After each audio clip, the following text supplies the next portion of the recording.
Alam na nila yung tono mo. Wala ba talaga romantic side? I mean, romantic part na pagiging kayo noon. Para talaga masabi natin, hindi yan ex-lover. Kasi diba, ako talaga naniniwala ka naman sa mga ako nagkaroon. Ako, tapusin na natin ngayong gabi. Diba?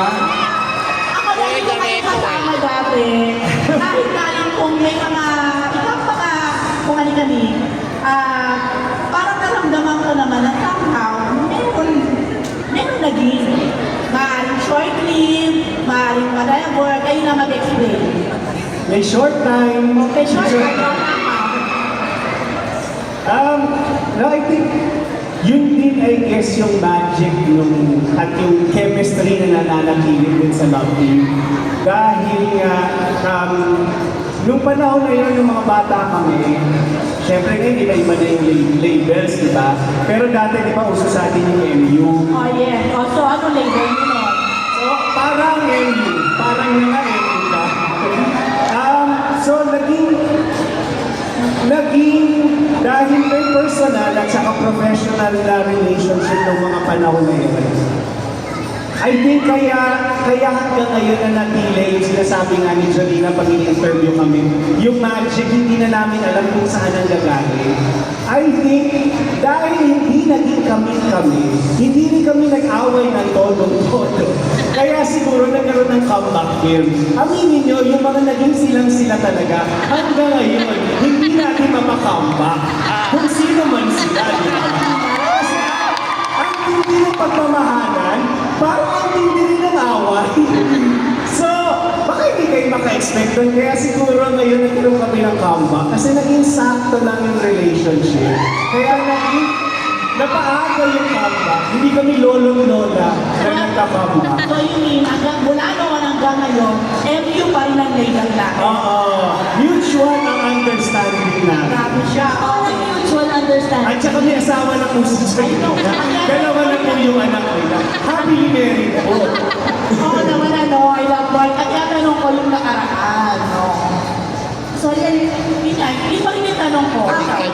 Sa akin, yun din naman lagi ko sinasagot. Kasi parang kahit na nung halimbawa, away pati kami dati, tapos hindi na kami nag-work, tapos yung nakikita naman kami, panikwentuhan na lang ng something, wala na yung talaga parang naging okay ulit, nag-love-love ulit kayo, or kung ano may nalaman, wala nang ganun eh. So, talagang, nung bata lang kami nagkaroon ng mga, kasi syempre, first time na katrabaho, tapos, kaya away pati. Nasagot ko ba? Nasagot ko. Hindi, totoo. Lahat ng sinabi ni Marvin, hindi siguro ganito yung relationship namin kung nagkaroon talaga na yung lumalabas nanonood ng sine ng mag-jowa, yung ganun, wala siguro. Wala ganito kalalim yung friendship. Di ba kayo lumabas talaga na kayong dalawa lang? Kaya ganda ka ni Daddy. Na, so wala talaga. So pero agree ka kay Marvin na naging MU kayo. Actually, pa namin ko naman dati yung feelings ko. Oh, gusto mo Ay, Cornel. di ba? So, pero matagal na yun. Hindi kami lumabas. Sa loob ng bahay kami nag-date. Oo, pinatutuan niya ako. Kailangan ko siyang puntahan sa bahay nila, tapos di oras yun. Tapos, iimitahin ko siya sa bahay namin, magluluto ko siya.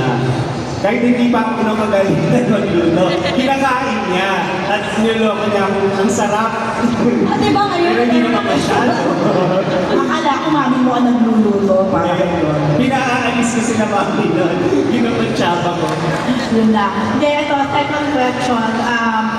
Jolan, pag pinapakilala mo si Marvin, kapag napapanood ng ilawan nila, kung napapanood na nila Bele, nila Vika, paano pinapakilala si Marvin sa kanila?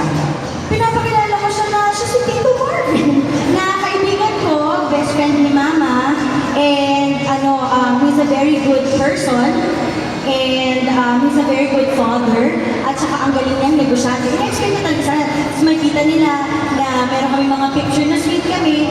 Wala naman akong violent reaction na nakita sa mga anak ko. Siguro kasi hindi naman nila nakikita yun ang ginagawa ko lang kay Marvin.